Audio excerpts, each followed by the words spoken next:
When most people picture Caribbean Carnival, they picture one thing: sequins, feathers, soca music, and rum punch. Maybe you picture the road march in Port of Spain, or the costumes at Brooklyn's Labor Day Parade. And look, that's all real. That's all a part of it. But that's the surface. Underneath every drumbeat, every character in paint and chains, every pot of food simmering on the street, there is a history of resistance, grief, survival, and African spiritual tradition that most people have never been told. Today, we're going beyond the party. Welcome to Heritage Food Stories, Season 2, Episode 7, The African Roots of Caribbean Carnival. I'm your host, Chef Mireille, chef, food historian, and culinary storyteller with a lifelong passion for exploring global cuisines and the stories behind the food we eat. If you learned something today, and I promise you will, don't forget to like, comment, and subscribe so more people can learn these important histories. Quick reminder before we dive in. This is a history podcast and a food podcast, and I want you to use it like one. Every episode comes with recipes linked in the description. Here's my challenge to you. Cook one of them with your kids, not next Tuesday, right now. Whenever you're listening, let the food be the lesson, because I promise you, a child who learns about Caribbean history while frying fish cakes is going to remember it a lot longer than anything they read in a textbook. Recipes are in the caption. Tag me at Chef Mireille when you make something. I genuinely want to see it. So where did Caribbean Carnival begin? The word carnival itself comes from the Latin word carnavale, farewell to flesh, the Catholic tradition of feasting before the Lenten fast. That's the European origin story. And yes, Carnival in the Caribbean was seeded by European Catholic colonizers. But what the enslaved African people did with it, that is a completely different story. And we have to start where Caribbean Carnival itself started, in Trinidad. In 1783, the Spanish crown issued the Cédula de Población, inviting French Catholic settlers and their enslaved people from Martinique and Guadeloupe to settle in Trinidad. The French brought with them their tradition of pre-Lenten masquerade balls, elaborate parties where the colonial ruling class dressed in costumes and masks and danced. The enslaved people were not invited. No surprise there. But here's what they did instead. They held their own parties in their yards. They watched, they observed, and they created their own version. And into that version, they poured everything the colonizers couldn't take from them. African chants, African drums, African spiritual traditions, characters representing the ancestors who had crossed the ocean with them as protectors and never left. After emancipation in 1838, those yard parties moved to the streets. While at one time, celebrations for emancipation and carnival were two separate celebrations, over time, the two holidays were merged into one cultural festival that did two things: mocking the colonizers and the other one honoring freedom. That is the carnival we know today. It is not just a party. It is an act of emancipation that never stopped. This, the true history, gets lost on people who visit Carnival as tourists. Every character, every ritual, every strange and wild and beautiful tradition on the street has a meaning. Let me break down a few of the most important ones for you. Juve.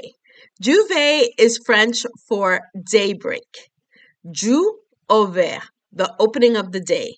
It is the street celebration that happens in the pre-dawn hours before Carnival officially begins.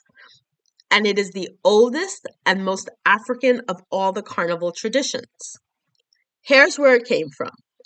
When the French colonizers held their masquerade balls on Sunday nights, the enslaved people who remained behind, the household workers, the people who put their children to bed, They waited until the early hours of the morning when everyone else was asleep. Then they dressed up, mimicking the mistresses and masters, but with African chants instead of French waltzes. It was satire, it was defiance, it was brilliant. After emancipation, Juve became a celebration of freedom. People smeared themselves with oil, mud, or paint to avoid being recognized, because even as free people, there was still danger in being too visible, too bold, too joyous in your blackness. Today, people still cover themselves in paint and mud at Juve, and now you know why. That tradition didn't survive by accident. It was for survival. The word carnival itself has a deeper root than most people realize. Many historians trace it not only to carnevale, but to the practice of can brûlé, cane burning, the ritual burning of sugarcane fields that took place on the plantations of the French Caribbean. This was a ceremony of liberation. After emancipation, formerly enslaved people torched the cane fields that had been the site of their suffering. They sang, they chanted. The roots of calypso music are right there in those chants over burning fields. Can brûlés later became a carnival tradition with its own songs, its own processions, its own theatrical spectacle.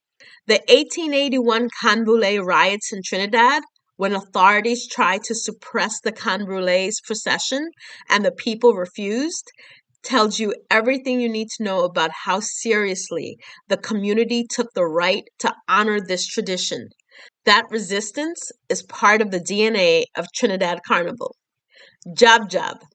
Here is a tradition that gets wildly misunderstood. The word jab comes from the French diable, devil. So playing jab jab means playing the devil. On the surface, that sounds dark, but context is everything. The formerly enslaved people of the Caribbean were routinely called devils by their colonizers: savage, evil, subhuman. The genius of Jub Jub is that they took that word back.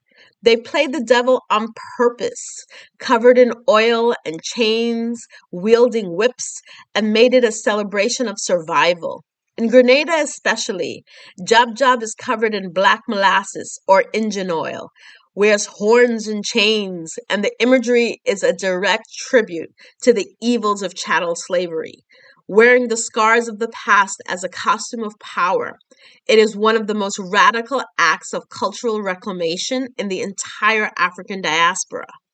And yes, job job means something a little different on every island. In Trinidad, job molassi is the more common term.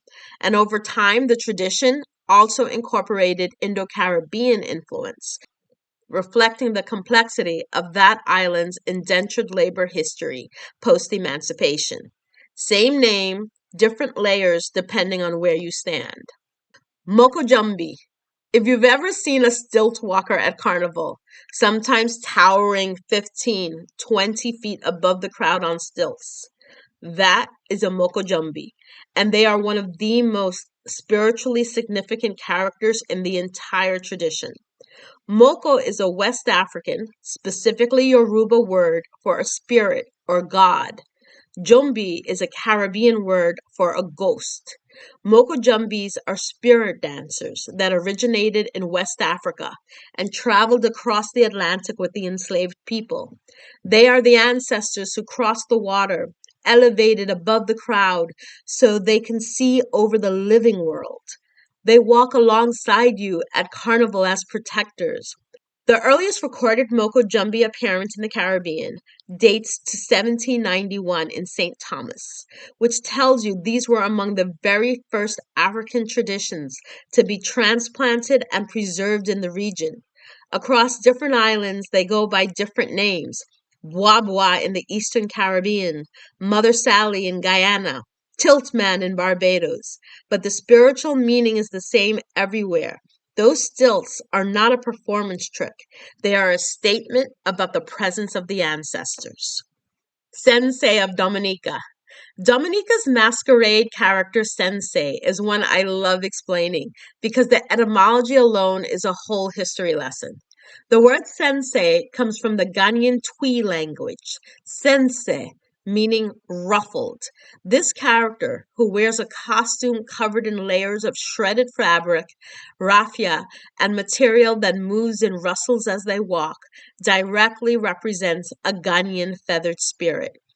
In Ghanaian tradition, chiefs, spiritual leaders, and priests wore ostrich feathers and elaborate feathered regalia because in many West African spiritual traditions, bird feathers represent divine communication, messages between the visible world and the unseen one, healing, protection, connection to something greater. The sensei carried all of that across the ocean to Dominica, and that character is still walking the streets during Mas Dominique today. That is an unbroken spiritual lineage. Junkanoo in the Bahamas. Now, Junkanoo doesn't go by the name Carnival, and it happens around Christmas, not Lent. But its African roots are exactly the same, and it deserves to be in this conversation. In the early days, enslaved Africans used whatever they could find: sponge, feathers, leaves, seaweed, straw, cardboard. They made costumes out of their environment because they had nothing else. And they danced and drummed with four essential elements that is common among all West African traditions: goatskin drum, bell, decorated costume, and a covered face. That covered face is everything. In West African tradition, covering the face symbolizes the presence of the ancestors. You are not yourself when you wear that mask. You are a vessel. Junkanoo survived emancipation and survives today because the community knew exactly what it meant and refused to let it go. Now, although Trinidad Carnival is the most well known internationally, Carnival is ubiquitous throughout the Caribbean and Latin America. Here are some of the most historically significant celebrations across the region, ones that preserve the African roots with particular depth and intention. Trinidad Carnival, where it all began, the longest carnival tradition in the Caribbean, with masquerade, calypso, soca, steel pan, juve, and Moko Jumbies all rooted in that 1838 moment when freedom moved from the yard to the street. Mas Dominique in Dominica, one of the most culturally preserved carnivals in the region. Dominica's French colonial history means the masquerade ball traditions run deep here, and the sensei character is unique to this island. St. Lucia Carnival, another French colonized island with a long carnival history where the African and French influences are deeply intertwined. Belize Carnival. With a significant Garifuna population, African drumming is at the very center of the celebrations.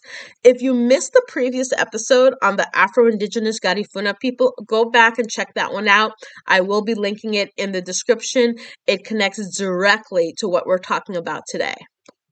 Junkanoo in the Bahamas, a celebration of emancipation and African traditions wrapped into one, with goatskin drums, bells, and elaborate handmade costumes. Haiti Kanaval.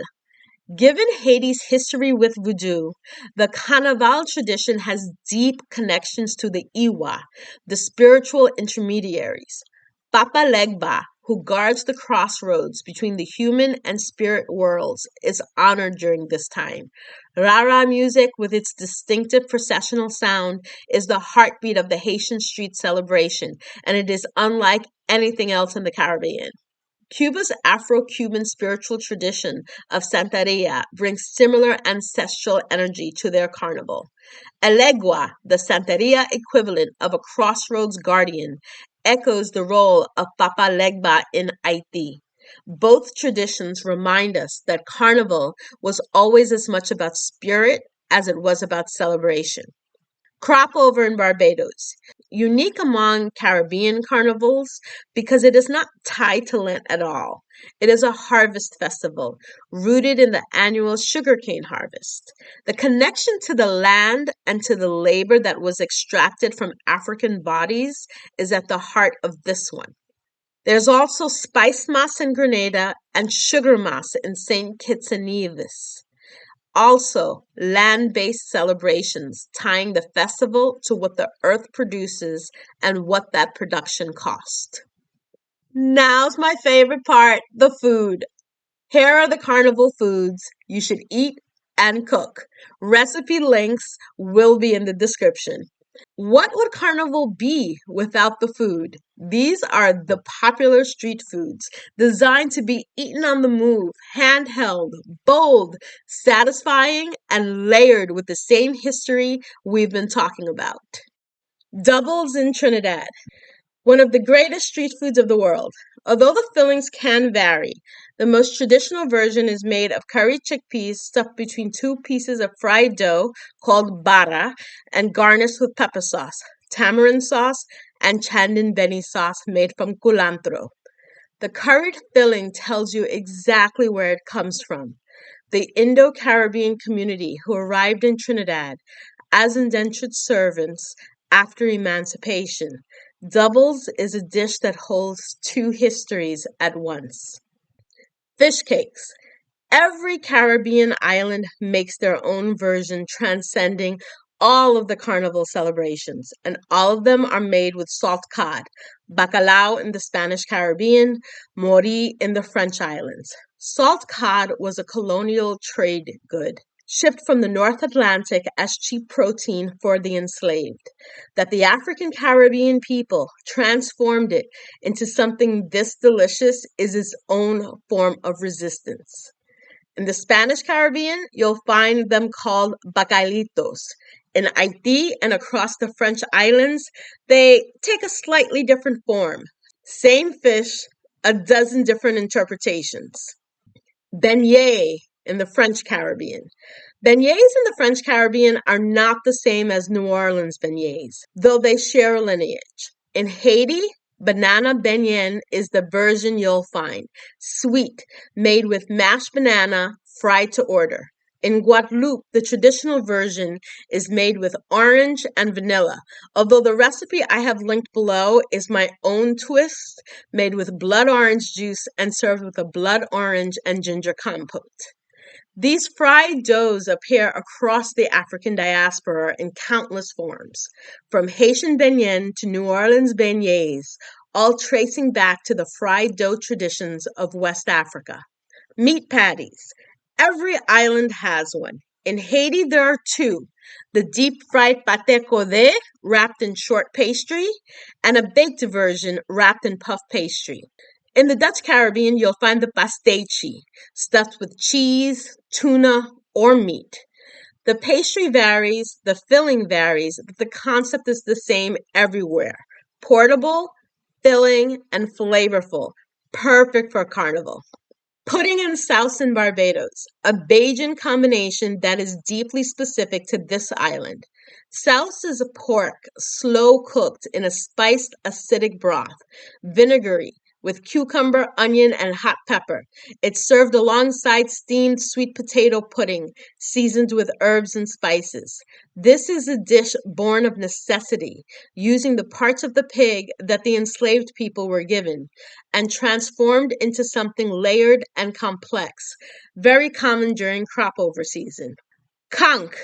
The Bahamas is where conch really shines. Conch fritters, conch salad, cracked conch, but conch, known as lambi in Haiti, shows up across the Caribbean in different forms.